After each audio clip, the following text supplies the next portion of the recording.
कि एक व्यक्ति के 26 करोड़ चले इस तरह की इन्वेस्टमेंट। मेरे पास एक गुजरात का केस आया था, 17 करोड़ थे उस व्यक्ति के। जब मैंने सुना कितना, दोबारा बताओ, 17 करोड़ डाल दिए। और विश्वास मानिए मेरे पास सिर्फ फाइनेंशियल फ्रॉड के 10-5 केसेस एवरी डे आ रहे हैं। आज सुबह से जब मैं यहाँ आया मेरे ख्याल से 5 या 6 कॉल आ चुके हैं। तो यदि मैं टोटल अमाउंट लॉस का जो मेरे पास आया तो 30-35 लाख का नुकसान तो सिर्फ उन लोगों का हुआ है जिन्होंने आज मुझे कॉल किया कि आप लाइक कीजिए, आपको हर लाइक पर 50 रुपये मिलेंगे, 20 रुपये मिलेंगे। अब फेसबुक लाइक करने पर 50-20 रुपये कौन देता है भाई?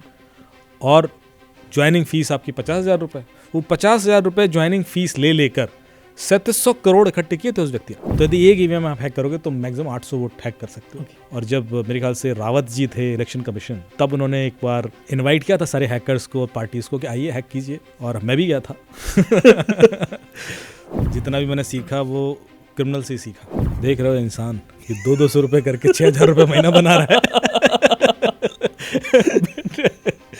ठीक है, ऐसा ही 200 रुपये बहुत भारी पड़ सकते हैं। बिल्कुल, क्योंकि ये 200 रुपये किसी फ्रॉड अकाउंट से आप तक आ रहे हैं बिना आपके इन्वॉल्वमेंट के। चुपचाप रिमोटली कुछ कर देना इतना आसान नहीं है। समझ में पहले आना बहुत ज़रूरी है कि हैकिंग हुई क्या है। ट्रू कॉलर डेटा बहुत लेता है आपका, फोटोज़, वीडियोज़, फाइल्स। इसलिए हम कहते हैं कि ट्रू कॉलर अनसेफ है, बिकॉज ना सिर्फ नंबर और नाम, आपके बाकी डिटेल्स भी डार्क वेब पर हो सकते हैं because of any such. Phone launcher app को भी आप एक बार मूवी आर्मर से स्कैन करके देख लेना कि क्या क्या परमिशन वो लेके बैठी है। कई बार वो कीबोर्ड तक का एक्सेस ले लेते हैं। एग्जैक्टली सर, वो कई बार वो माइक्रोफोन का भी एक्सेस लेके बैठे हैं। चोरी के फोन को बेचने में जितना नहीं कमाई होती, उससे ज्यादा पार्ट्स बेचने में होता है। बिल्कुल, क्योंकि हर पार्ट का इंडिविजुअल एक अलग पैसा है। एक संचार साथी.gov.in जो उनका पोर्टल है ट्राई का, उसमें एक प्रोविजन है कि आप ये चेक कर सकते हैं कि आप जो फ़ोन यूज़ कर रहे हैं वो चोरी का तो नहीं है। हैक आपका डिवाइस तभी होगा या आपके फ़ोन में इंस्टॉलेशन कुछ तभी होगा जब आप कुछ गलती करोगे। कहानियाँ इसलिए सुना रहे हैं क्योंकि कहानियों में ही लर्निंग है।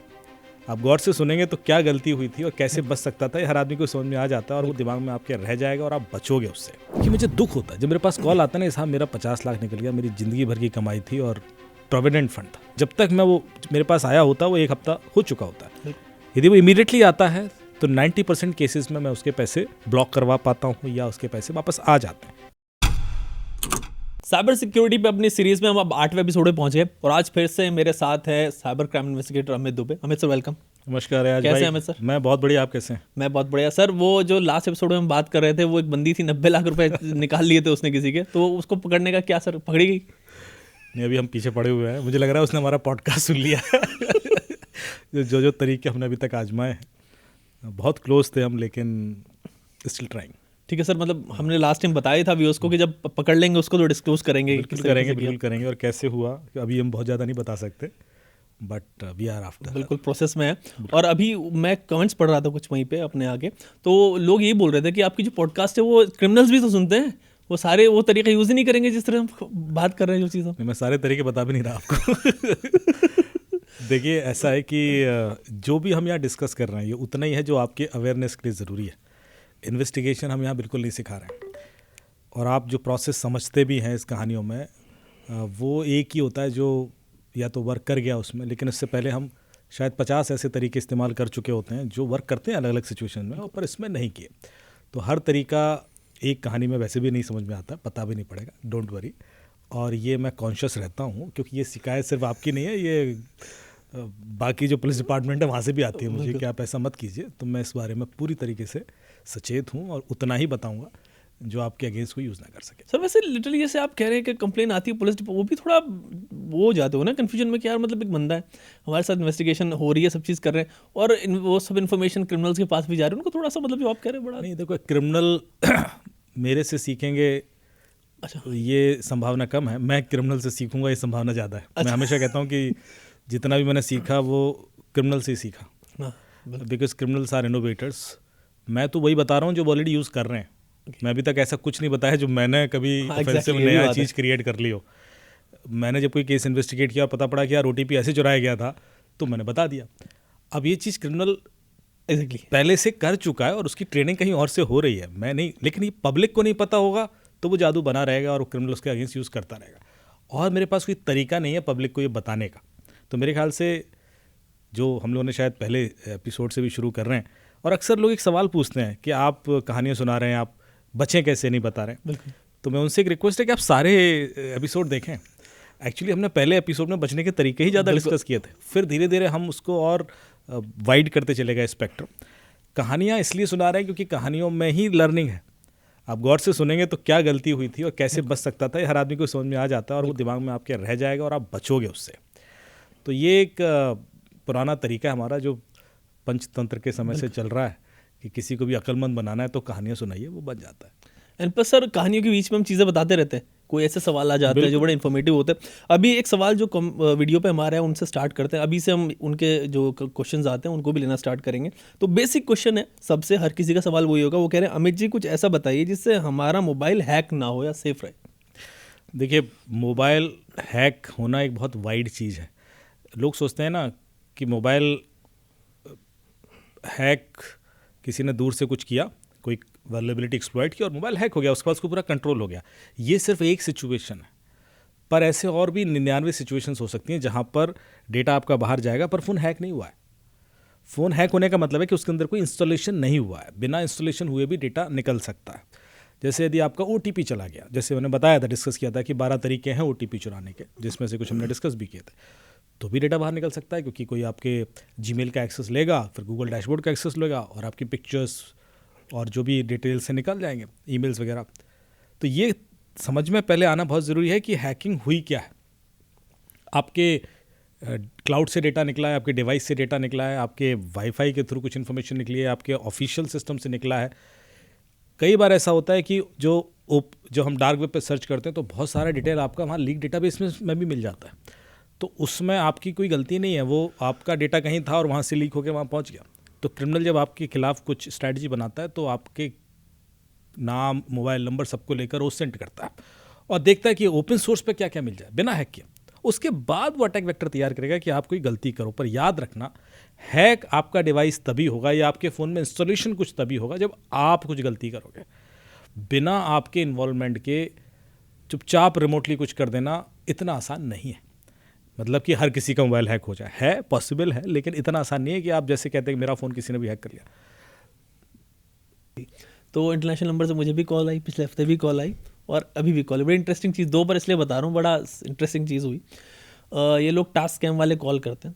एक तो आप सुनिए, देखिए क्या कहते हैं, मतलब मैंने रिकॉर्ड किया इसके लिए और इस पे इसको प्ले करेंगे। ये क्या कहते हैं, मुझे फॉलो करना है। अगर आप अभी ज्वाइन करते हैं चैनल से ना सर, व्हाट्सएप चैनल को फॉलो करना है आपने। ओके। और अगर आप अभी ज्वाइन करते हैं तो कंपनी की ओर से आपको 200 का ज्वाइनिंग बोनस मिलेगा, 4 से 5 मिनट का ज्वाइनिंग प्रोसेस है।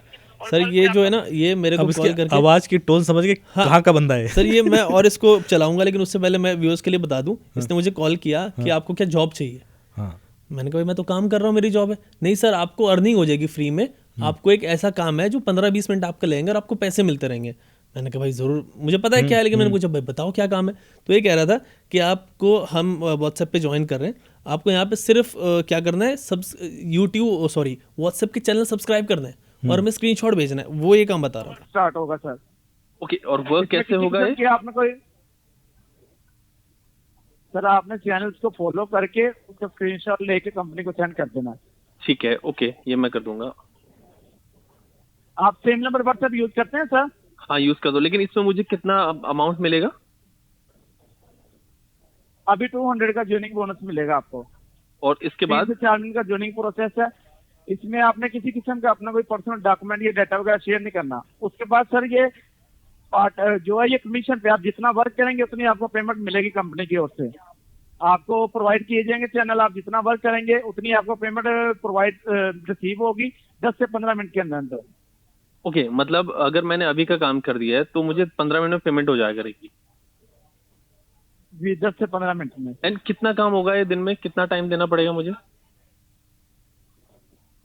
सर ये पूरे दिन में घंटे से 1.5 घंटे का वर्क है, आप किसी भी समय कर सकते हैं। ठीक है, मतलब ये जैसे कि फ्रीलांस काम होता है या फिर मतलब घर पे बैठ के भी हो सकता है, वर्क फ्रॉम होम? सर ये वर्क फ्रॉम होम ही, इसलिए मैंने आपको यही तो पहले बताया, मोबाइल फोन पे करना है। ओके, हम मैं समझा नहीं था सर। हाँ बिल्कुल मैं करना चाहूंगा। इसका कुछ ज्वाइनिंग में कुछ फीस वगैरह, कुछ इंटरव्यू वगैरह?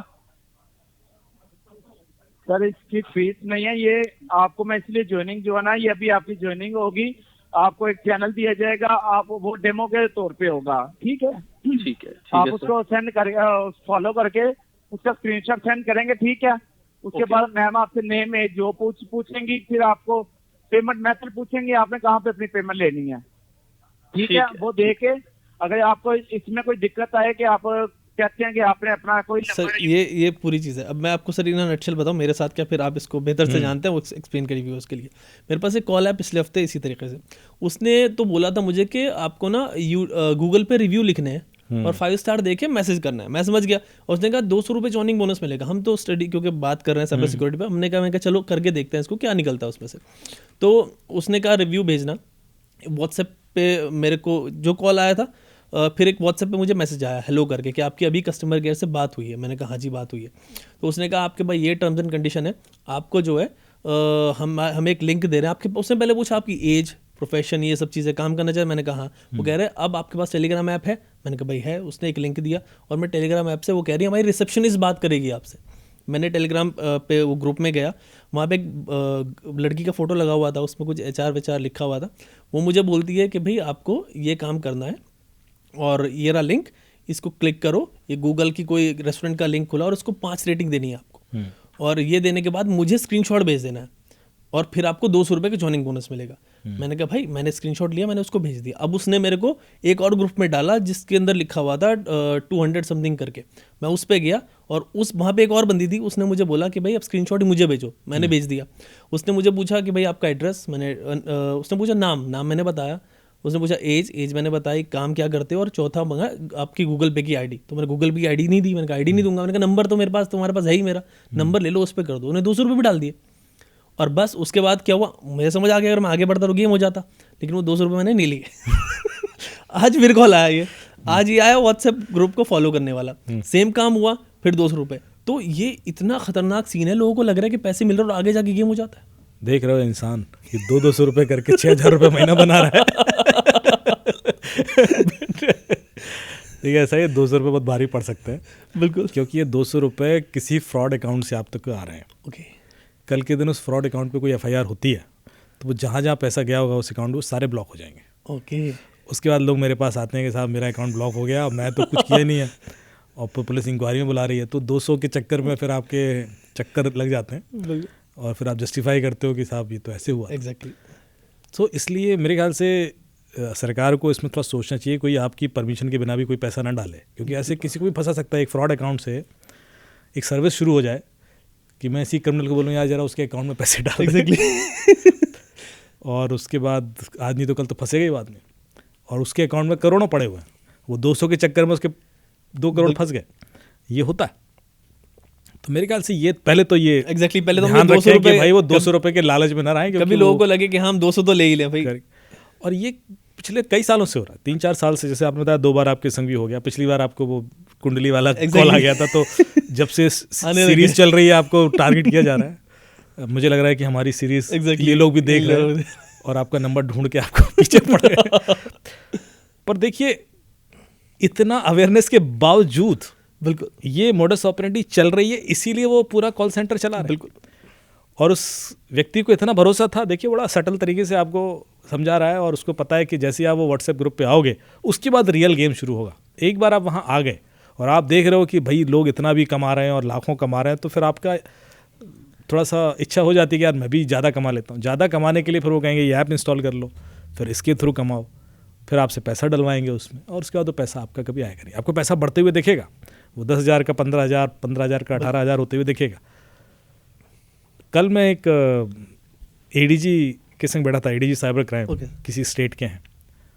उन्होंने से कहा कि एक व्यक्ति के 26 करोड़ चले गए इस तरह की इन्वेस्टमेंट। मैंने कहा 26 करोड़ जिसके पास है वो उसको इन्वेस्टमेंट करने क्यों था? एग्जैक्टली। कह रहे हैं लालच है क्या? वो 26 करोड़ का सोच रहा हो तो एक झटके में 50 करोड़ बन जाएगा या 75 करोड़ बन जाएगा। 26 करोड़ डाल दिए उस बंदे ने। मेरे पास एक गुजरात का केस आया था, 17 करोड़ थे उस व्यक्ति के। जब मैंने सुना कितना, दोबारा बताओ, 17 करोड़ डाल दिए। मैंने कभी विड्रॉ नहीं किया, नहीं 17 करोड़। फिर तो ऐसे जाते हैं जब लोगों की ना, तो मुझे विश्वास हो जाता है। 1-2 चीज़ों पे विश्वास उठ जाता है। पहला कि लोगों ने 17 करोड़ कमा कैसे लिए थे? Exactly sorry exactly. क्योंकि लोग मुझे कई बार बोलते हैं कि आप हंसते क्यों हैं इतना। हंस एक्चुअली मैं विसंगति पर आऊँ कि दुनिया में हम लोग इतनी मेहनत करते हैं, बिल्कुल करोड़ रुपए कमाना इतना आसान नहीं है, और उसके बाद भरोसा कर लेते हैं कि सामने वाला आइडिया दे रहा है कि ये लो ऐसे कमा लो। बिल्कुल अरे तो फिर तो सारी कमा लेते हैं। एग्जैक्टली। तो मेरे ख्याल से एक सिंपल सी बात है जो बड़े बड़े इंटेलेक्चुअल लोगों को भी नहीं समझ आती जब वो इस तरह के लालच का शिकार होते हैं कि पैसा, और ये आज से नहीं हो रहा, ये हजारों सालों से हो रहा है। पहले वो कहते थे आओ सोना लाओ डबल कर देंगे, वो आता था और एग्जैक्टली डबल करके दिखा देता था, तो फिर आप और दे देते थे। वही आज साइबर स्पेस में हो रहा है, पर माइंडसेट तो वैसे ही चल रहा है ना। तो पहले तो किसी भी लालच में कभी ना है, पैसा आसानी से नहीं आता भाई। और ये जो डबल ट्रिपल करने वाले गेम हैं, ये सारे के सारे फ्रॉड है। फाइन सर, ये जो ऐसे कॉल्स आ रहे हैं ये फिर जाके, तो इसको आप थोड़ा मॉडस ऑपरेंडी और डिटेल में समझा दें तो और बेहतर, क्योंकि और अवेयरनेस आ जाएगी लोगों की, उसकी क्लिप भी थोड़ी और लोग निकाल के मतलब ये तो सिर्फ एक वो होता है, चारा होता है जो आपको 200 रुपये दिया जा रहा है। 200 रुपये जैसे आपको आ जाते हैं, साइकिल पूरी हो गई तो आपका एक लेवल अप हो जाता है, आपका भरोसा उस व्यक्ति पर बन गया कि यार पैसे तो मुझे आए और फ्री में आ गए, और फ्री में आ गया। मैंने तो 2 लिंक क्लिक किए और स्क्रीनशॉट भेजा और ये तो मैं बहुत कर सकता हूँ। यही गेम फेसबुक लाइक का स्कैम आप गूगल कीजिएगा, जो 3700 करोड़ का स्कैम डिस्कस किया था लास्ट टाइम हमने डिस्कस किया था। यही कराता था वो कि आप लाइक कीजिए, आपको हर लाइक पर 50 रुपये मिलेंगे, 20 रुपये मिलेंगे। अब फेसबुक लाइक करने पर 50-20 रुपये कौन देता है भाई? और ज्वाइनिंग फीस आपकी 50,000 रुपये। वो 50,000 रुपये ज्वाइनिंग फीस ले लेकर 3700 करोड़ इकट्ठे किए थे उस व्यक्ति ने। बिल्कुल। तो आप वही अब यूट्यूब लाइक या अमेज़ॉन पर फीडबैक दे दीजिए या ये कर दीजिए, स्टार रेटिंग दे दीजिए, फिल्म की स्टार रेटिंग, बहुत कुछ ये चल रहा है। हमें लगता है कि ये मार्केटिंग है, पर मार्केटिंग नहीं, ये लोग फ्रॉडस्टर्स इस चीज़ को एज ए टूल यूज़ करते हैं। तो जैसे ही आपके 200 रुपये आते हैं, आप उनके ग्रुप में जाते हो, तब वो आपको ऐसे ग्रुप में ज्वाइन कराते हैं जिसमें 200-250 लोग और होंगे। और आपने ध्यान दिया कि एक व्यक्ति आपको कॉल कर रहा है, फिर वो अपना रोल छोड़ देता है, फिर वो दूसरे व्यक्ति से एंगेज करता है, फिर वो दूसरा व्यक्ति अपना रोल छोड़ता है और तीसरे व्यक्ति से एंगेज करता है। ऐसा क्यों होता है? कि एक दिमाग में हमारी एक कमजोरी होती है, हम एक व्यक्ति पर डाउट कर सकते हैं, जब किसी जगह 3 लोग होते हैं तो हम डाउट नहीं करते, हमारा दिमाग वहाँ वर्क नहीं करता, हम तुरंत भरोसा कर लेते हैं। जैसे एक ही चीज़ पे मल्टीपल लोग एंगेज होना शुरू होंगे ना, यही डिजिटल अरेस्ट में होता है। पहले एक कॉल आता है ट्राई का, फिर उसके बाद मुंबई क्राइम ब्रांच का, फिर ईडी का, फिर एनसीबी का, एंड देन आपका वो भरोसा बिल्कुल बन चुका होता है कि बात सच है। तो इस वजह से ये जानबूझ के ऐसा करते हैं कि भाई तेरा रोल इतना है तो उसका तू छोड़ दियो, बाकी काम फिर वो करेगा। फिर वो लड़कियों का नाम इसलिए यूज़ करते हैं कि हम लड़कियों पर ट्रस्ट कर लेते हैं क्राइम वाले उसमें कि यार कोई लड़की है, आप देखना कि ये जो 90 लाख गया भी तो एक लड़की थी। तो और वो व्यक्ति को भरोसा नहीं था, उस व्यक्ति ने मुझे कहा नहीं सर इससे मेरी वीडियो कॉल हुई है, यही लड़की है। मैंने कहा ये लड़की हो ही नहीं सकती। बोले नहीं मेरी वीडियो कॉल हुई है। अच्छा, फिर मैंने उसकी फोटोग्राफ्स, इतना मैंने किया क्योंकि थोड़ा सा रिवील आप कर मैंने उसकी फोटोग्राफ्स को सर्च मारा गूगल पर, ऐसी, तो वो एक साउथ की एक्ट्रेस निकली। अरे मैंने कहा भाई कैसे वीडियो कॉल हुई है?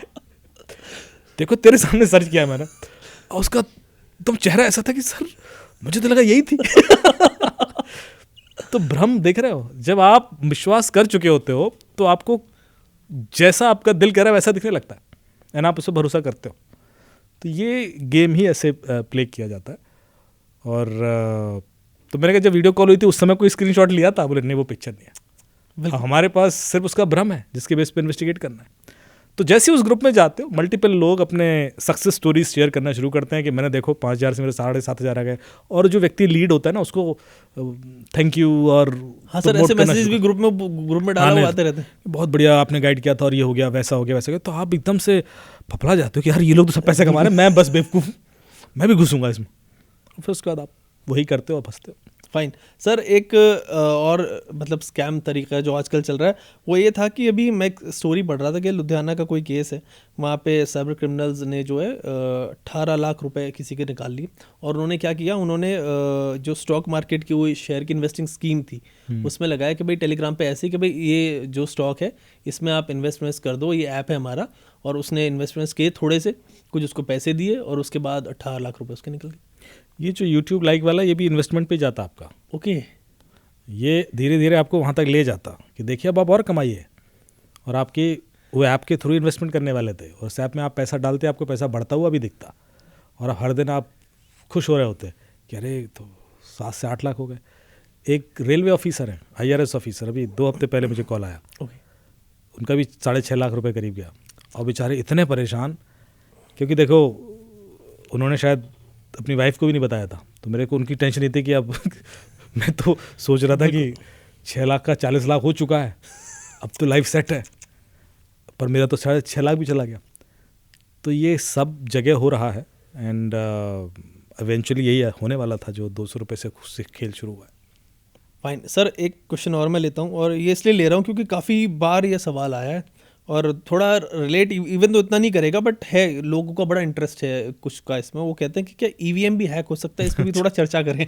तो मतलब देखिए, हम जितनी कॉन्फ्रेंसेस में बोलता हूँ हमेशा ये सवाल पूछा जाता है कि ईवीएम हैक हो सकता है। पूरा मेरा सुन लेंगे, उसका डर जाएंगे, उसके बाद बोलेंगे साहब ईवीएम हैक हो सकता है, ईवीएम हैक हो सकता है। और इलेक्शन के टाइम तो वैसे ही Exactly. लोग वजह वो होते हैं। तो देखिए होता क्या है कि मैं इसको हमेशा एक डिस्क्रिप्टिव आंसर देता हूँ। यदि मैं कहूँ कि हैक नहीं हो सकता तो एग्जैक्टली सर, वो सफिशिएंट नहीं होगा, क्योंकि ईवीएम एक कैलकुलेटर की तरह है, उसमें कोई रिमोट कनेक्टिंग ऑप्शन है ही नहीं, मतलब आप रिमोटली उसको कोई कनेक्ट कर ही नहीं सकते। अब उसमें होता क्या है कि ईवीएम मशीन है, उसके बाद एक कनेक्टर और एक कंट्रोलर है। कंट्रोलर जब रीसेट बटन प्रेस करता है और कंट्रोलर से जो ईवीएम मशीन कनेक्ट करती है, जो कनेक्टर है उसका, वो भी प्रोप्राइटरी है, बेल बनाता है और वो भी कहीं और बाहर मिल नहीं सकता। जब यहाँ से रीसेट बटन प्रेस करेगा उसके बाद वो अगला वोट डालेगा, फिर वो यहाँ से अलाउ करेगा तब अगला वोट डालेगा। तो ऐसा नहीं कि आप 2 मिनट के लिए पट करके वोट डाल देंगे, ऐसा नहीं। एक ईवीएम में 1550 या 1600 वोट गिर सकते हैं। 50% वोटिंग होती है हमारे यहाँ, तो यदि एक ईवीएम आप हैक करोगे तो मैक्सिमम 800 वोट हैक कर सकते हो। मैं इसलिए बता रहा हूँ ये डेटा जानना बहुत ज़रूरी है, क्योंकि ये डिज़ाइन इस तरह से किया है कि आपको यदि कोई बड़ा चेंज लाना है तो आपको फिर लार्ज स्केल पर करना पड़ेगा। बिल्कुल, ऐसे नहीं एक ईवीएम हैक करके आप बैठ गए तो कर लिया, क्या ठीक है मैं जीत गया। अब ईवीएम एक तो रिमोटली नहीं हो रहा, बिल्कुल, दूसरा जब ईवीएम यहाँ से निकलता है स्टोर रूम से, तो उसकी पूरा टेस्टिंग होती है, एक टीम होती है और उस टीम में हर डिपार्टमेंट के लोग होते हैं, और उसके बाद वो देखते हैं कि ये ठीक है नहीं है, वर्किंग है, टेस्ट करके फिर वो रीसेट करते हैं, फिर उसको सील करते हैं और उसके यहाँ से डिस्पैच करते हैं और सबके साइन होते हैं। अब वो एक गाड़ी से यहाँ से जाती है, उस गाड़ी में भी ट्रैकर होता है, जीपीएस ट्रैकर, बिल्कुल, कि वो यहाँ तक गई, फिर वहाँ खुलती है। उसके बाद जब वो डीएम के उपस्थिति में वो वहाँ पर जाती है, वहाँ के लोकल कार्यालय में जहाँ पर पहले सेंट्रली स्टोर होती है, वहाँ पर भी लॉग बनते हैं कि किसने देखा था। जब ये बूथ तक पहुँचती है मशीन, बूथ पर जब सेटअप की जाती है, वोटिंग से पहले हर पार्टी का एक बंदा जाता है, हर पार्टी का, और उसके सामने उसको दिखाया जाता है कि देखो ये 0-0 है, और उसके बाद साइन होते हैं, आपने चेक कर लिया, अब आप बाहर बैठिए। और उसके बाद एक उस पूरे प्रोसेस में अभी आप देखो एक एक बूथ पे कम से कम 10-12 अधिकारी होते हैं। मतलब यदि कल के दिन कुछ भी ऐसा होगा तो 10-12 को ही खरीदना पड़ेगा आपको, क्योंकि आप कुछ भी गड़बड़ कर रहे हो तो ऐसा नहीं कि एक बंदा कर लेगा, क्योंकि वो दूसरे बंदे को भी फिर पता है। ये सिस्टम बनाए ऐसे क्या है कि वो आप कर ही नहीं सकते। आप एक को मैनिपुलेट कर सकते हो, 2 को कर सकते हो, 1000 को कर सकते हो, इस पूरे प्रोसेस में लाखों लोग इन्वॉल्व होते हैं। और यदि एक ने भी कुछ ऐसा किया तो ये चीज़, आजकल तो सोशल मीडिया का जमाना है, फट से वीडियो बनता है और वायरल हो जाता है। छुपाना बहुत मुश्किल है कि यदि यार ये गड़बड़ हो रही थी और छुप नहीं सकती चीज़, तो ये प्रोसेस ऐसे इंटैक्ट कर दिया गया है कि अब कोई गड़बड़ नहीं कर सकता। बिल्कुल, मेरे ख्याल से हमें प्रोसेस पे केवल भरोसा करना होता है। जैसे डेमोक्रेसी है, हमें प्रोसेस पे भरोसा है, हम किसी व्यक्ति पे भरोसा नहीं कर रहे हैं। हम समझ रहे हैं कि प्रोसेस ऐसे चल रहा है और इसलिए सिस्टम ठीक है। यदि हम किसी व्यक्ति पे भरोसा करने लगें तब उसकी इंटेंशन और उस पर डाउट होता है। पर यदि आप प्रोसेस इतने अच्छे कर दें, हायरिंग प्रोसेस होते हैं कंपनीज के अंदर, इंक्रीमेंट प्रोसेसेस होते हैं, यदि प्रोसेस ठीक नहीं है तो गड़बड़ियाँ होनी शुरू हो जाती। बिल्कुल, यदि आप किसी एक व्यक्ति को एम्पावर कर दिया आपने कि भाई कॉल ले रहा है और सारे इंटरव्यू वही लेगा, तो गड़बड़ होगी। तभी हम देखते हैं कि यदि कोई बड़ी कंपनी इंटरव्यू ले रही है तो 3, 4, 5 राउंड ऑफ इंटरव्यू होते हैं। आप हर जगह थोड़े ना मैनिपुलेट कर लोगे, फिर एक HR भी इंटरव्यू होगा। तो प्रोसेस आपने ऐसा कर लिया कि आप एक बंदे को मैनिपुलेट कर सकते हो, 2 को कर सकते हो, पर कहीं ना कहीं तो एवरेज देखा जाएगा ना। तो मेरे ख्याल से हमेशा ये कोशिश होती है सिस्टम में कि हम प्रोसेस ऐसे बना लें कि इस तरह की चीज़ें ना हो पाए।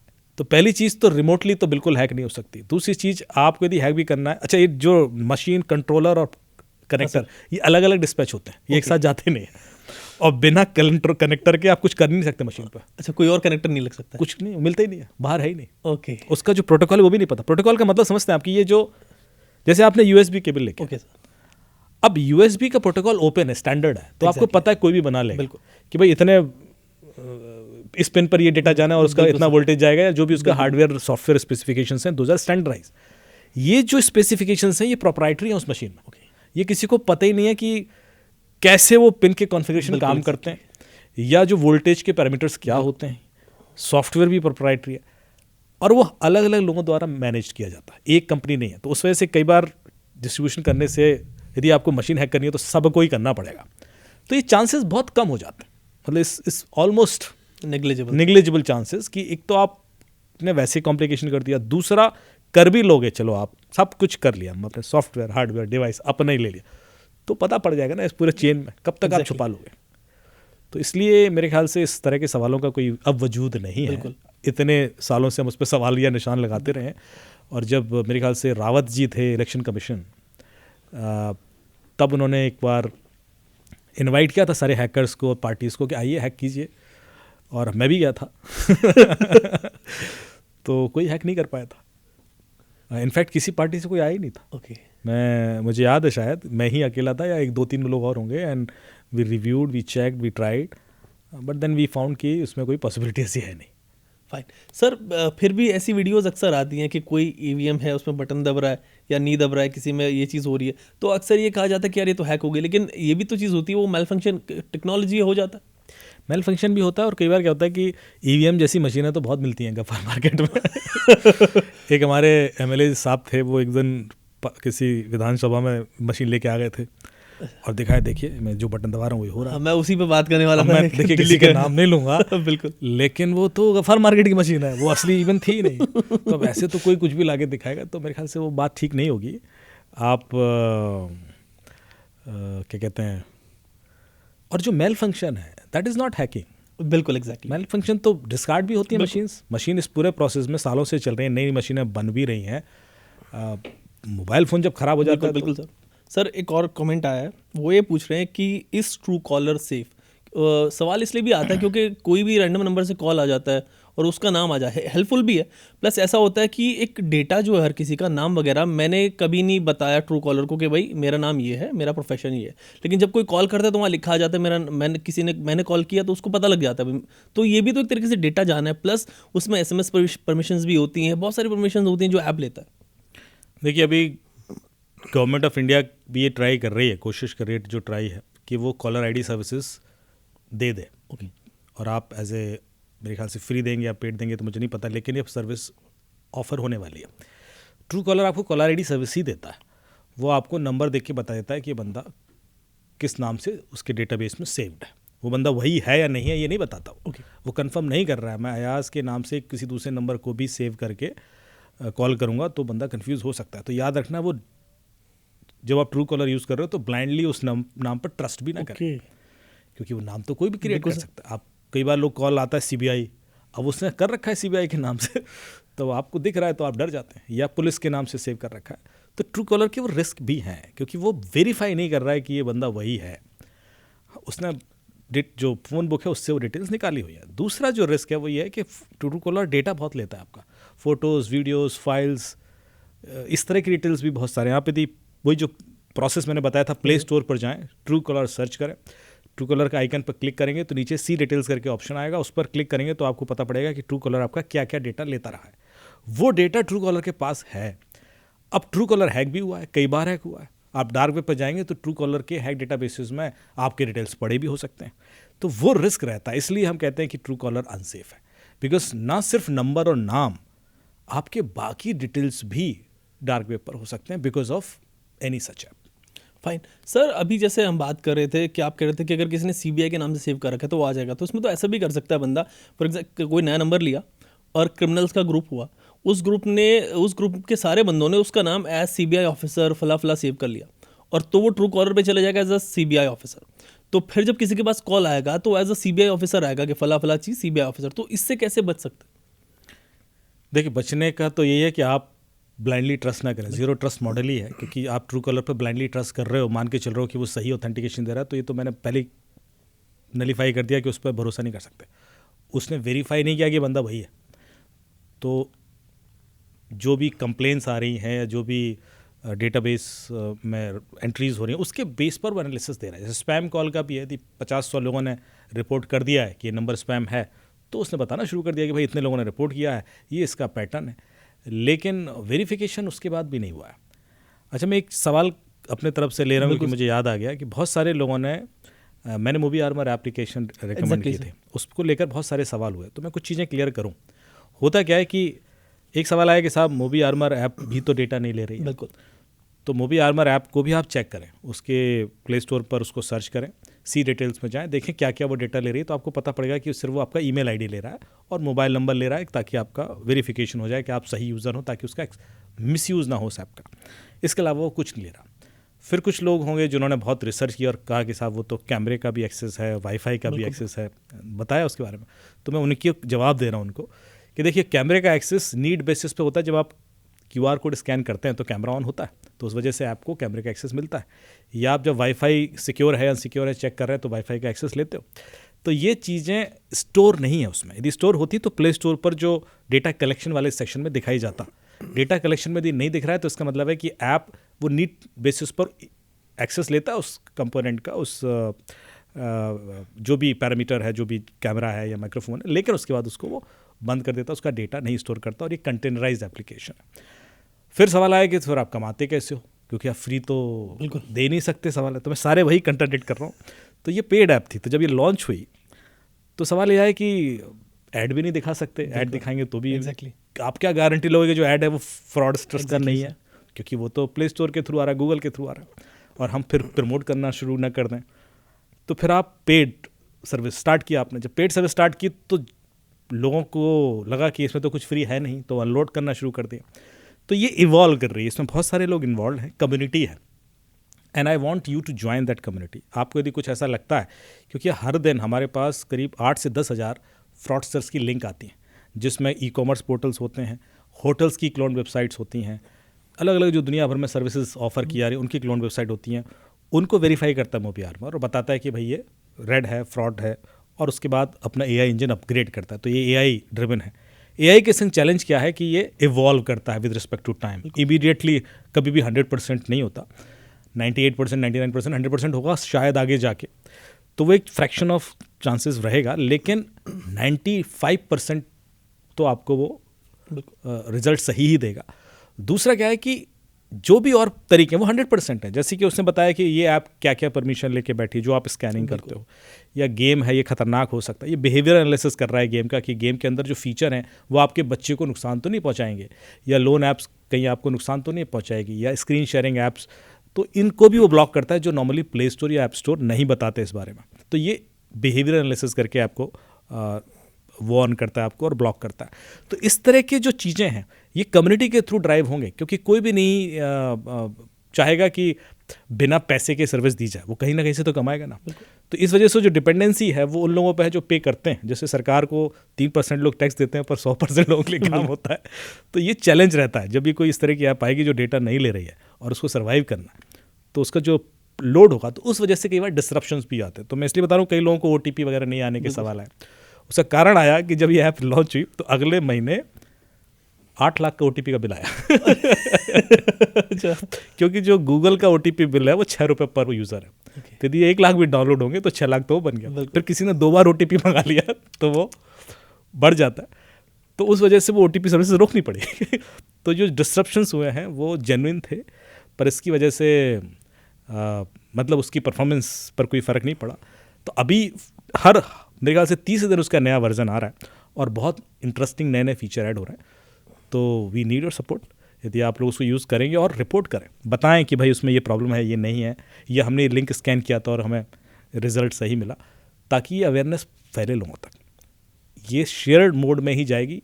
आप खुद सब कुछ अपने आप इन्फॉर्मेशन रख लेंगे और आपको पता है तो भी आप सिक्योर नहीं है, जो मैंने पहले बोला था। आपके घर में भी सबको नहीं पता है तो भी उनके थ्रू भी पैसा लुटेगा। आज सुबह से जब मैं यहाँ आया मेरे ख्याल से 5 या 6 कॉल आ चुके हैं, किसी का 5 लाख लूटा आज ही है, जो सिर्फ मुझे आए हैं।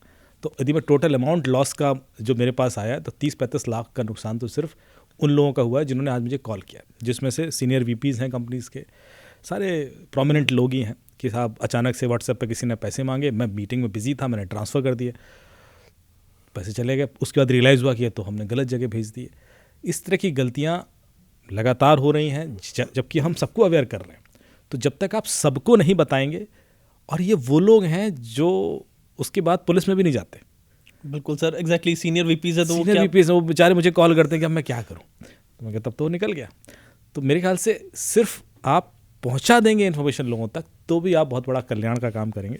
और यदि एक बंदे के भी पैसे बचते हैं आपके इन्फॉर्मेशन पहुंचाने से तो वो आप के लिए मतलब वर्थ है कि हम वो एफर्ट लगाएं। बिल्कुल सर, लाइफ सेविंग होती है लोगों की। रिटायरमेंट फंड होता है लोगों का। मान लीजिए 50 साल का कोई 60 साल का रिटायर्ड बंदा है 61 62 पे, उसका पूरा पैसा उसने रखा हुआ है अपनी लाइफ के लिए, कितना जिएगा, और वो निकल जाता है सिर्फ एक कॉल की वजह से, थोड़ी सी जो अनअवेयरनेस होती है उसकी वजह से। और अगर हमारी जो पॉडकास्ट है लोग इतना देख रहे हैं उसको अगर आगे पहुँचाएंगे तो उनका मतलब फ़ायदा इस तरीके से होगा कि मतलब पूरी लाइफ की सेविंग बच जाएगी।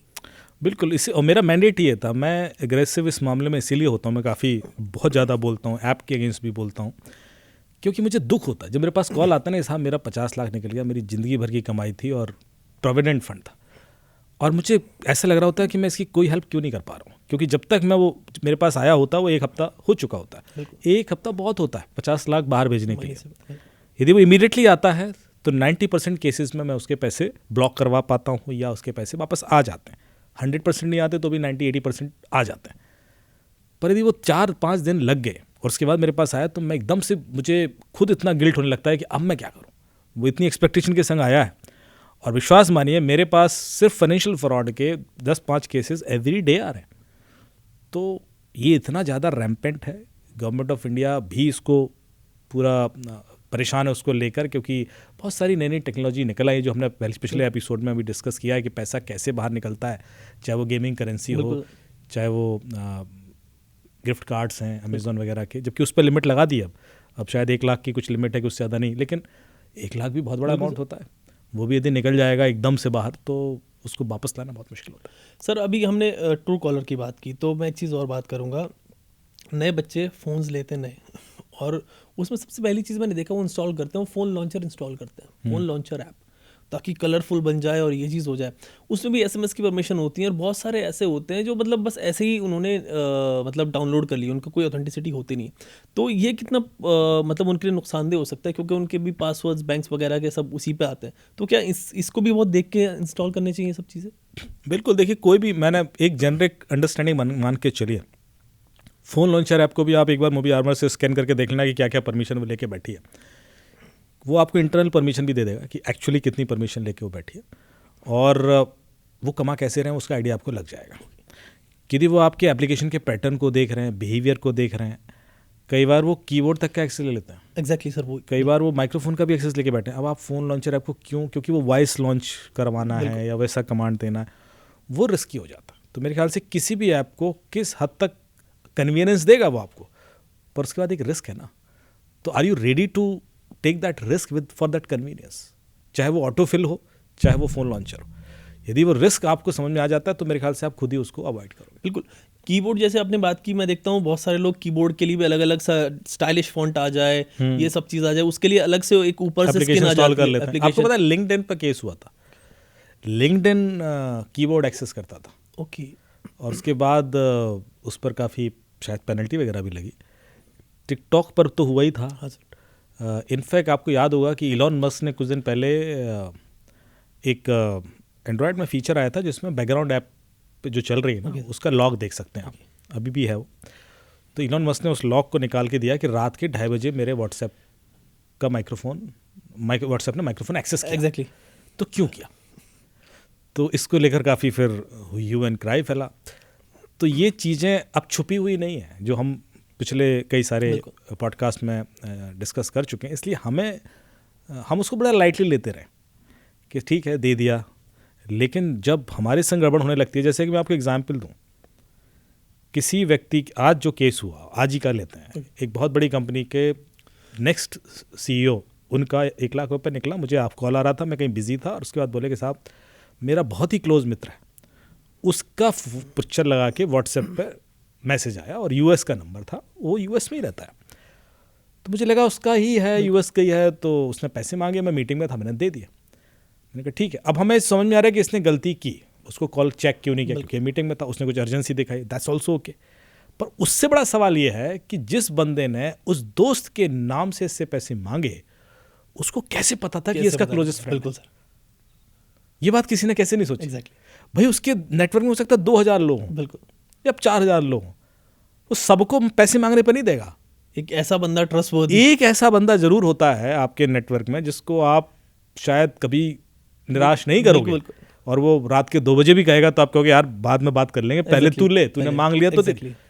किसी ने इतना क्लियरली उसको बता रखा है क्रिमिनल को कि देखो ये मांगेगा तो ये देगा, बिल्कुल, और ये इसलिए देगा क्योंकि बिजी होगा मीटिंग में। बिल्कुल, तो मैंने गौर से सोचा कि यार ऐसे केसेस फिर इन लोगों के संग ही क्यों हो रहा है? इसका मतलब है कि कोई है जो ऑर्गेनाइज तरीके से ये डेटा फिल्टर करके दे रहा है बिल्कुल। कि भाई ये और ये इसको मांग, इसके नाम से मांगना है, इससे मांगना।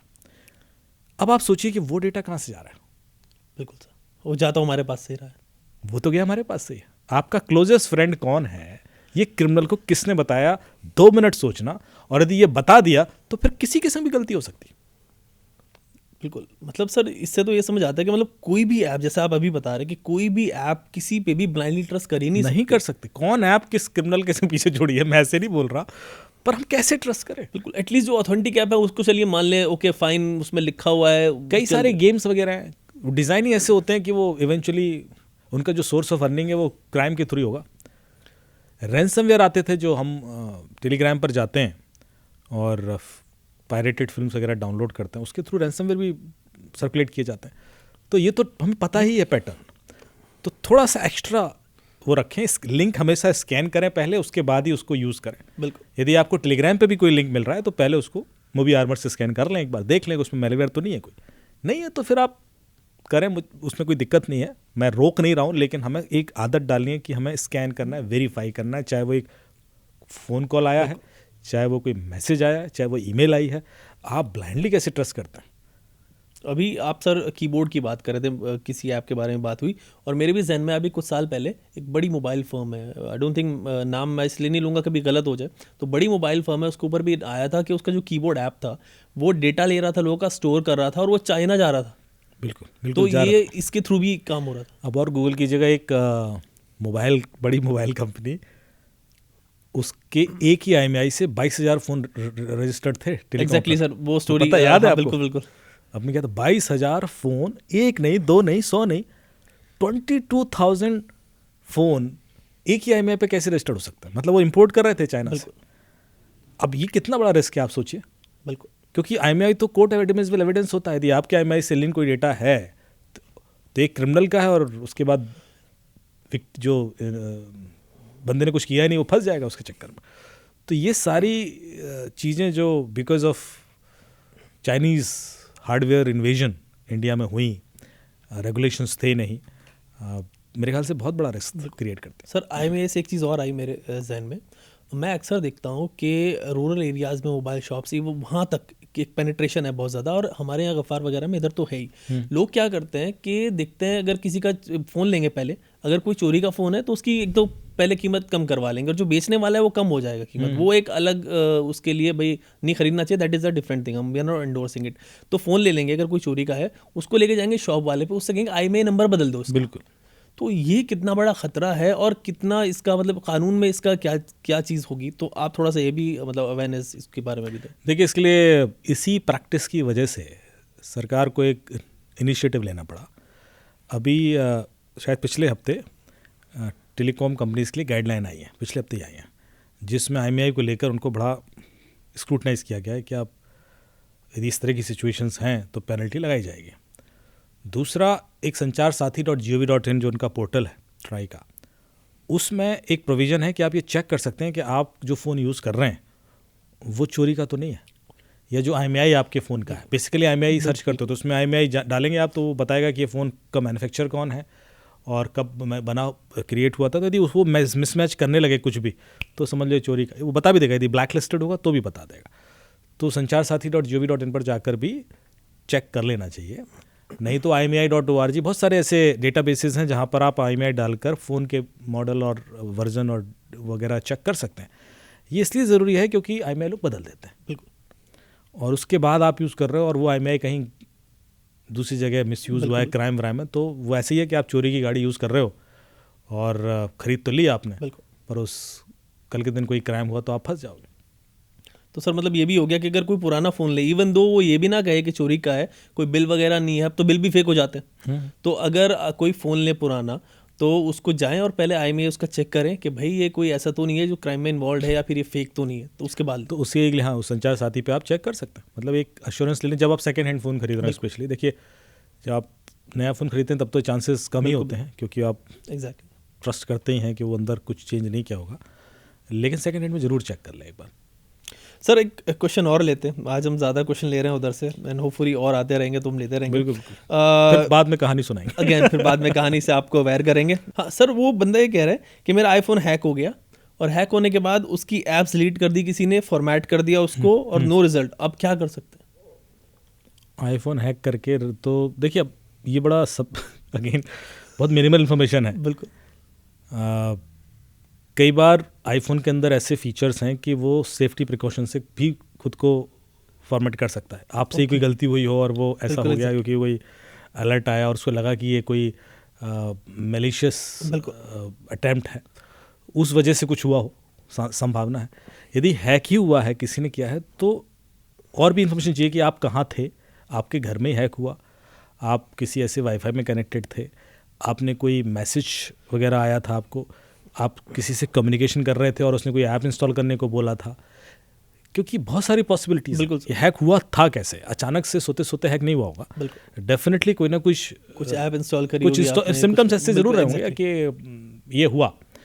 और जैसे कि आईफोन एक बार चोरी हुआ किसी का, अब वो चोरी हो गया, कह रहे साहब चोरी होने के बाद ट्रैक किया तो दिख रही है लोकेशन, फिर अचानक से उसको एक SMS आया और उसमें एक लिंक दिया हुआ था, तो उसमें लिखा होता, मैं अभी भूल रहा हूँ एग्जैक्टली, तो होता क्या कि जब आप रिकवरी का SMS कर वो भेजो तो आपको SMS आता है जो उसको क्लिक करने से उसका पिन रीसेट हो जाता है फ़ोन का। तो लोग सोचते हैं कि ये तो आईफोन ही भेज रहा है, बिल्कुल तो उस पर ट्रस्ट कर लेते हैं और उस पर क्लिक करके आगे बढ़ जाते हैं, तो आगे वाला जो फ़ोन है वो रीसेट हो जाता है और बंदा यूज़ करना शुरू कर देता है। क्योंकि आईफोन का पासवर्ड क्रैक करना इतना आसान नहीं है, कुछ ही कंपनीज हैं जो ये कर पाती हैं, मतलब अब मैं नाम नहीं लूँगा लेकिन है, मतलब जो जिनको ये बैकडोर दिए गए हैं आईफोन ने कि भाई ठीक है। और ये भी ये आईफोन इंश्योर करता है कि जो लेटेस्ट वर्जन है उसका नहीं देता बैकडोर। ओके। जैसे कि अभी जो भी चल रहा है 16 तो 15 तक का अलाउ कर देगा या 14 का करेगा, मशीन में जो प्रोविजन होगा टू क्रैक अ पासवर्ड, ये है आते हैं। लॉ इन्फोर्समेंट एजेंसीज प्रॉपरली उसको यूज़ भी करते हैं, क्योंकि हमेशा केसेस में हमें ऐसे फ़ोन मिलते हैं। लेकिन फ़ोन चोरी हो गया और किसी ने उसका पासकोड तोड़ लिया, इतने सारे, वो इतना आसान नहीं है। तो फ़ोन नॉर्मली जब आईफोन चोरी होता है और कोई मेरे से कहता है कि साहब फ़ोन बंद है, तो फिर मैं उसकी एक ही फीडबैक देता हूँ कि भाई अब इसके पार्ट्स बिकेंगे बिल्कुल। फ़ोन नहीं बिकता, क्योंकि फ़ोन एग्जैक्टली कुछ कर नहीं सकते अब आप, तो फ़ोन के पार्ट्स बिक जाते हैं। और ये भी इसका भी फ़नी इंसिडेंट है कि किसी का फ़ोन का आईफोन का स्क्रीन टूट गया, तो उसने प्रॉपरली जो उनका सर्विस सेंटर है उस पर कॉल किया, तो उन्होंने कहा इसकी नहीं, कुछ पर्टिकुलर चीज़ मिसिंग थी, इसकी नहीं था, कुछ ऐसा था जिसको मंगाना पड़ता। तो उन्होंने कहा ठीक है, रिक्वेस्ट रेज कर दीजिए, इसको आने में 1 हफ्ता लगेगा और फ़ोन रख जाइए और उसके बाद हम चेंज करके आपको दे देंगे। तो बोले मैं अब 1 हफ्ते के लिए फ़ोन कैसे छोड़ूँ? तो दूसरा उसका दोस्त बोले आओ तुम्हें कराते हैं। तो ऐसी किसी लोकल मार्केट में लेके गया, उसने कहा लाइए सर। अच्छा, वो जितना मांग रहे थे उससे 1/3 कॉस्ट पर उसने कर दिया, तुरंत 2 मिनट में लाइए, चेंज करके फ़ोन दे दिया। तो इसने कहा 1-2 चीज़ मुझे समझ में नहीं आई कि आईफोन इसमें 3 गुना पैसा क्यों मांग रहा था मेरे से, और उसको 1 हफ्ता लग रहा था। इस बंदे ने तुरंत दे दिया और 1/3 लिया, तो क्यों? तो उसका बिजनेस मॉडल ऐसा है। उस बंदे ने मुझे बताया, बोले होता क्या है कि ये लोग ना जो चोरी के फ़ोन होते हैं वो ख़रीदते हैं और चोरी का फ़ोन चूँकि बिकता नहीं है, बिल्कुल, चोरी के फ़ोन को बेचने में जितना नहीं कमाई होती उससे ज़्यादा पार्ट्स बेचने में जाता है। बिल्कुल सर, क्योंकि हर पार्ट का इंडिविजुअल एक अलग पैसा है, क्योंकि वरना पुनः फ़ोन वेस्ट हो जाता है। तो आपका 1.5 लाख का फ़ोन वेस्ट हो जाएगा, तो आप सब 15,000 का पार्ट डलवा लोगे, 20,000 का पार्ट भी डलवा लोगे। वो 20,000 के दिए उसमें 10 पार्ट हैं तो 2 लाख की कीमत होगी उसकी। बिल्कुल बिल्कुल, ये गेम चलता है। तो इसलिए जब आप किसी ऐसे सर्विस सेंटर पर जाते हो, वो सस्ते भी कर देते हैं और जल्दी भी कर देते हैं। फाइन सर, अगर किसी का फ़ोन चोरी हो जाता है और मान लीजिए नहीं मिलता कुछ भी, तो फिर ऐसे में इस सिचुएशन में बंदा क्या करे? सबसे पहले तो सर स्टोलन मोबाइल के लिए रिपोर्टिंग पोर्टल है, CIR. वही sancharsaathi.gov.in पे आपको मिल जाएगा। sancharsaathi.gov.in पर 6 सिटीजन सर्विसेज हैं। चोरी का मोबाइल भी रिपोर्ट कर सकते हैं। आपको इंटरनेशनल नंबर से कोई कॉल आ रहा है और परेशान हो रहे हैं, जैसे आजकल क्या हुआ है, ट्राई ने सारे लोकल नंबर तो ब्लॉक करने शुरू कर दिए, तो अभी जो फ्रॉडस्टर्स के कॉल आ रहे हैं वो इंटरनेशनल नंबर से आते हैं, +6 +7 ऐसे करके आते हैं। तो आप उसको तुरंत रिपोर्ट कर सकते हैं sancharsaathi.gov.in पे, वो तुरंत ब्लॉक हो जाएगा, इंटरनेशनल नंबर भी ब्लॉक हो जाएगा। तो ये करना चाहिए मेरे ख्याल से, ताकि थोड़ा सा डिटरेंट तो बने, क्योंकि हर नंबर तो ब्लॉक कर नहीं सकती गवर्नमेंट। तो उसमें 6 सर्विसेज हैं। चोरी का फ़ोन चेक कर सकते हैं है कि नहीं, अपना फ़ोन चोरी हो जाए तो उसको ब्लॉक करवा सकते हैं, और जब मिल जाए तो उसको अनब्लॉक कर सकते हैं, इंटरनेशनल नंबर की रिपोर्टिंग कर सकते हैं, और 2-3 और सर्विसेज हैं, मैं भी मिस कर रहा हूँ, but there are 6 citizen centric services जो आपको sancharsaathi.gov.in पर मिल जाएंगी। वहाँ जाएँ, उनको फॉलो करें, यूज़ करें, बहुत यूज़फुल है। तो सर इधर से अगर हमने रिपोर्ट कर दिया तो ऐसा भी हो सकता है कि फ़ोन मिल जाए हमारा? मिल जाए तो आप उसको आप खुद ही अनलॉक कर पाओगे, कोई दूसरा उस फ़ोन को यूज़ नहीं कर सकता। ओके नहीं, फॉर एग्जांपल मैं कहना चाह रहा हूँ कि अगर हमने वहाँ पे रिपोर्ट कर दिया, हाँ। क्या उधर से पुलिस उसको ढूंढ सकती है, ढूंढेगी? वो ढूंढ सकते हैं, वो एक्चुअली नेटवर्क पे डाल देते हैं उसको, तो यदि कल के दिन वो ऑन होता है और नेटवर्क पे आता है तो आपको अलर्ट आ जाएगा। फाइन। एक सवाल इसी नेटवर्क से आया, लोग अक्सर ये कहते हैं कि मेरा फ़ोन चोरी हो गया, मैंने कंप्लेन लिखा दी, लेकिन पुलिस ने उसको सर्विलेंस पे नहीं डाला। हाँ। तो ये सर्विलेंस पे डालना सर कैसे होता है, और कैसे हम पुलिस को इधर अप्रोच करें कि भाई आप इसको सर्विलेंस पे लगाओ ताकि ऑन हो तो हमारा जो फ़ोन है वो मिल जाए? देखिए होता क्या है कि पुलिस सर्विलेंस पे इसलिए नहीं डालती क्योंकि कई बार आप चले गए, किसी और का फ़ोन सर्विलेंस पे डलवा दिया आपने और कहा भाई इसको लोकेशन निकलवा ली। बिल्कुल बिल्कुल क्योंकि पुलिस जब तक वेरीफाई करेगी, ऑथेंटिकेट करेगी, तब तक आपने तो कहा चोरी हुआ है साहब, बिल्कुल। उसका मिसयूज़ थोड़े बहुत चांसेस हैं। तो इस वजह से वो थोड़ा सा कॉन्शियसली इस चीज़ को हैंडल करते हैं। और जैसे ही आप किसी को पावर देते हो कि किसी भी फ़ोन को सर्विलेंस पर डाल दो, तो उसका मिसयूज़ भी होगा। बिल्कुल। इसलिए पूरा पोर्टल सिस्टम बनाया गया है, इसलिए जो संचार साथी ने पोर्टल बनाया कि आप खुद ही उसको, तो आपकी डेटा रजिस्टर होगी उसमें कि आपने किया था। कल के दिन यदि कुछ सवाल खड़ा हुआ तो फिर आप जिम्मेवार हो, आप ही पकड़े जाओगे आपने कैसे इस फ़ोन को ब्लॉक किया या उसको सर्विलेंस पर डलवाया। तो मेरे ख्याल से इस चीज़ को स्ट्रीमलाइन करने के लिए प्रोसेस बनाया गया। ओके सर, लेकिन जैसे कि हमने अगर कंप्लेन भी फाइल कर दी, कोई FIR भी उधर हो गई कुछ सॉर्ट ऑफ, तो तब क्या सर्विलेंस पे पुलिस लगाती है उधर से? हाँ बिल्कुल, यदि FIR हो गया डेफिनेटली लगाते हैं, बिल्कुल। ओके सर उसमें मिलने के चांसेस क्या होते हैं? क्या मिल जाता है फ़ोन ज़रा? कई बार मिलता है। देखो आप जब संचार साथी पर जाएंगे तो आपको ये भी पता, उसमें डेटा है कि इतने फ़ोन रिपोर्ट हुए, इतने फ़ोन मिले, लाखों में है वो नंबर। आप अभी देखिएगा सबको, उसमें कितने फ़ोन रिपोर्ट हुए, कितने मिले, रिकवर हुए, सब डेटा है उसमें, तो मिलते हैं। इसीलिए आप प्लीज़ उसको यूज़ कीजिए। ठीक है सर, आज इस एपिसोड को इतना ही रखते हैं। एंड काफ़ी हमारा डिस्कशन जो है रेगुलर चल ही रहा है, एंड फिर से कोई नए टॉपिक पे बल्कि कुछ नई चीज़ लेके आएंगे इस बार व्यूअर्स के लिए हमारे। बिल्कुल बिल्कुल, यदि किसी स्पेसिफिक टॉपिक पर कोई चाहता है कि हम बात करें, हाँ एग्जैक्टली, तो प्लीज़ कमेंट्स में लिखिए, हम लोग अगले एपिसोड में डिस्कस करेंगे। कोई स्पेसिफिक प्रॉब्लम है तो बता दीजिए, हम उस पर भी डिस्कस कर सकते हैं। और आई थिंक हम ना इस वीडियो के कमेंट सेक्शन में मैं कमेंट डाल दूंगा उधर से स्पेसिफिकली क्वेश्चंस के लिए, तो जो क्वेश्चंस हो आप लोग वहाँ पे लिस्ट कर दें ताकि उसको हम इंडिविजुअली भी ले सकें। बिल्कुल बिल्कुल, आप बिल्कुल प्रोविज़न दीजिए और हम कोशिश करेंगे कोई एक ईमेल वगैरह डाल के इसको थोड़ा ऑर्गेनाइज तरीके से भी कलेक्ट कर लें, ताकि बिल्कुल सर कर सकते हैं। एपिसोड से पहले हम प्रिंट आउट लेके बैठे एग्जैक्टली नाम लेकर बिल्कुल सवाल लिए जाएं कि किसका सवाल था, कहाँ से था, वो भी कर सकते हैं। ये मेरे बिल्कुल बिल्कुल पे तो बहुत कमेंट आए कि यार बिल्कुल बिल्कुल बोलते रहते। ठीक है सर, करते हैं अब next time. Thank you so much.